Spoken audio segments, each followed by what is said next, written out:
Depression ایک completely absolutely healthy human being کو attack کر سکتا ہے اور کئی دفعہ اس کی کسی قسم کی کوئی وجہ نہیں ہوتی. یوزلی اس کے ٹریگرز کیا ہوتے ہیں؟ Significant change in life. السلام علیکم ناظرین، ہیلتھ ٹاک کی ایک اور ایپیسوڈ کے ساتھ آپ کا میزبان ڈاکٹر احمد فراز تارڑ. اس وقت ہم لارڈ جنرل ہاسپٹل کے سائیکیٹری وارڈ میں موجود ہیں اور ہمارے ساتھ آج جو مہمان ہیں ایک سینئر سائیکیٹرسٹ اور بیہیویئر سائنٹسٹ ڈاکٹر نادیہ.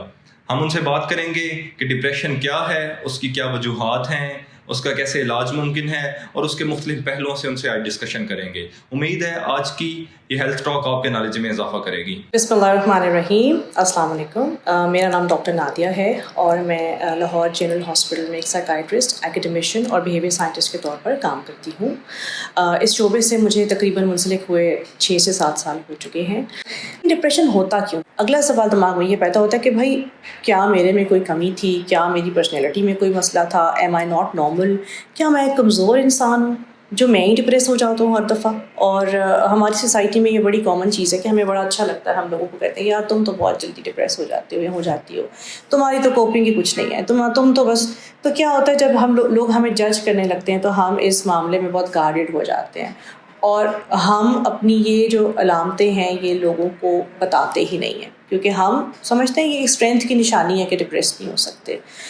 سو یہ مسکنسیپشن کلیئر کرنا بہت ضروری ہے کہ ڈپریشن ایک completely absolutely healthy human being کو اٹیک کر سکتا ہے اور کئی دفعہ اس کی کسی قسم کی کوئی وجہ نہیں ہوتی. جیسے آپ نے سنا ہوگا کہ بلڈ پریشر جو ہے اس کی بھی کئی دفعہ بغیر کسی وجہ کے ہو سکتا ہے، تو ڈپریشن بھی آپ کو بغیر وجہ کے ہو سکتا ہے. بٹ یوزلی اس کے ٹریگرز کیا ہوتے ہیں؟ سگنیفیکنٹ چینج ان لائف، بہت بڑی کوئی تبدیلی، جیسے کہ خدا نخواستہ کسی کی فوتگی ہو جانا یا کوئی بہت بڑی لائف میں چینج آ جانا، کوئی مائگریشن، کوئی امیگریشن، کوئی ڈیزاسٹر ان لائف، کوئی بہت بڑا اسٹریسفل ایونٹ خدا نخواستہ آ جانا، جیسے ڈیورس ہو سکتی ہے، سپریشن ہو سکتی ہے.